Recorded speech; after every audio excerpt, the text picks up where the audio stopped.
Okay, everyone, today we're going to talk about, this lesson is about designing an effective PowerPoint presentation.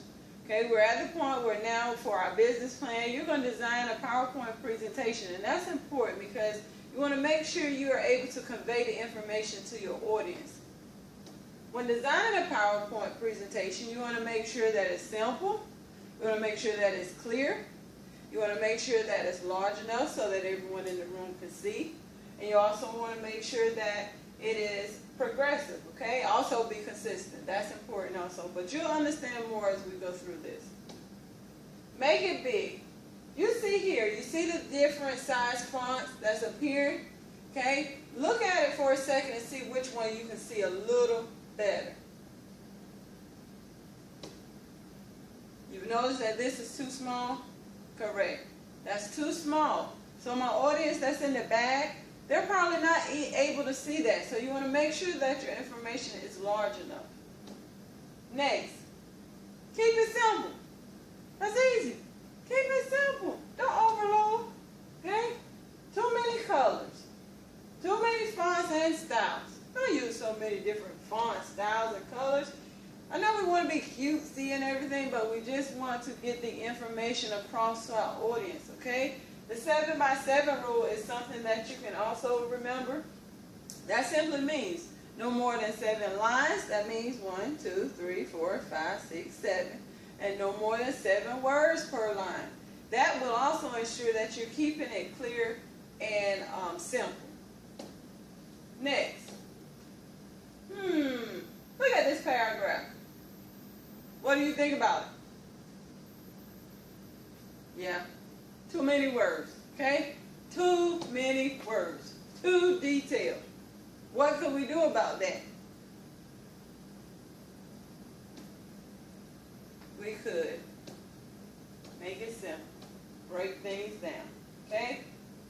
Then it'd be much simpler. That is much, much simpler than what we saw before. Next, pictures. When designing a PowerPoint presentation, you'll always have pictures. But the thing is, when you have pictures, don't give too many pictures. Don't make it distracting. Look at this. Watch. Oh, that's too many pictures. That's distracting. That took away from the content of what you're trying to convey. Okay? Took away from the meaning of your presentation. Sound. Listen to this. Too many sounds. That's too many. That's distracting also. Use sound only when necessary. So that's like a swiping sound. Swiping sound. But hey, don't use that too often either because that can get distracting also. Next, transition. Transition adds a little excitement to your PowerPoint presentation also because simply it keeps your audience engaged, okay, and focused on what you're trying to tell them. Okay, let's see what else it says about transition. Nothing. Just remember, transition can add some excitement. Animation. As you've been seeing, you've been noticing a little animation's been going on throughout this PowerPoint presentation that I've done. Animation can also add excitement, but if you had too much animation, it can also be a little distracting. So what you want to do is keep it simple. As you notice here, with this, that animation was a little too much. I probably was in the way, and I'm sorry. But I'm going to show you a simpler animation. Okay? We have the girl. And then we want to add the second girl in. Instead of having everything loop, loop, loop, we can simply just slide her in. That's simple, correct? Yeah. Okay, our next point is capitalization. I've noticed that over the years, a lot of students want to capitalize everything. No, we don't want to capitalize everything because it becomes difficult to read. So don't capitalize everything. Just as it say, all capital letters are difficult to read. Upper and lowercase letters are easier. Okay? Do not capitalize everything. All right, Kataya? Do not capitalize everything. Font. We've talked about font. Italics.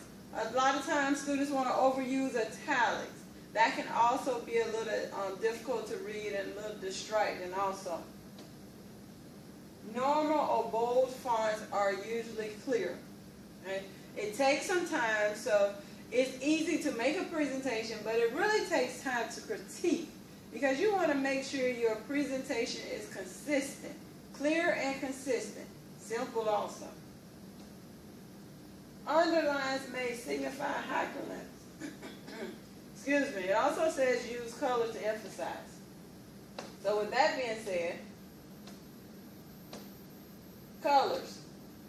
I've noticed that with my little girls, you use a little too much colors, and some of my guys, but the point is you use colors that actually do not complement each other. They're contrasting each other, and I'm going to show you what I mean by that. Okay? Light on dark versus dark on light. As you can see here, this is actually light on dark because we have a dark background with light words here. That's easy to read. This is dark on light, okay? This is dark on light. This is what I really want to show you. Your colors. You want to make sure they complement each other. These do not complement each other. So take a look at this. You can't read the words. Look here. I can't even read what that is saying. And a lot of times that's what you all are doing. You're making good presentation, but you're using colors that's not complementing each other, and they are actually hard, difficult, not easy to read. Okay? Look at this. Now I can see that line very clear. Light on dark versus dark on light. Make sure that you can see your words. So at this point, it's also good when you're critiquing to have someone else to look at your PowerPoint presentation.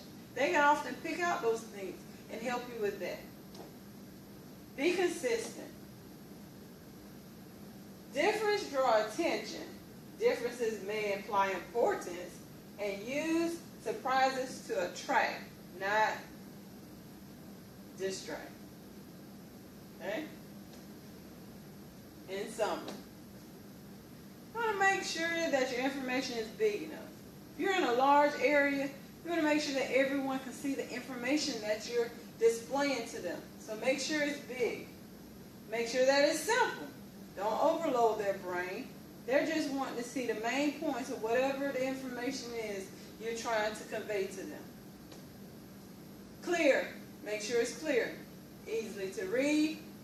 Clear. Progressive. You want to make sure it's progressive also. Okay? So make sure you're paying attention to all these things. Consistent.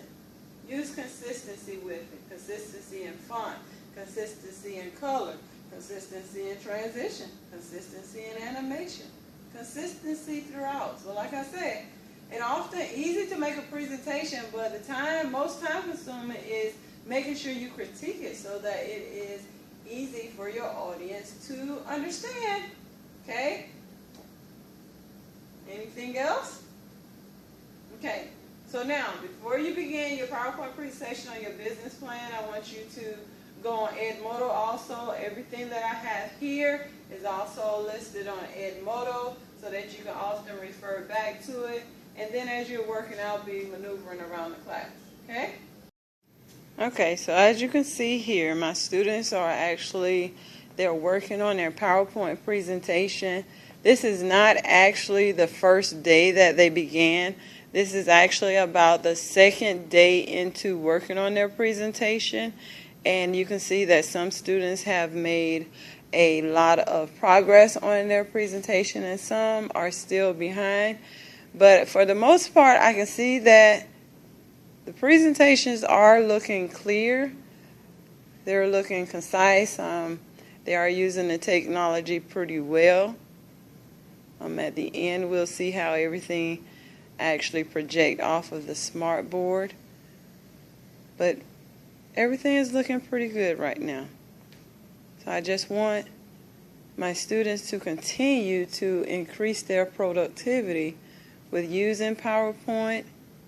And also remember that no matter if they're using PowerPoint or another presentation tool, that this information basically goes over to any presentation they could be doing. They want to make sure it's clear, simple, consistent,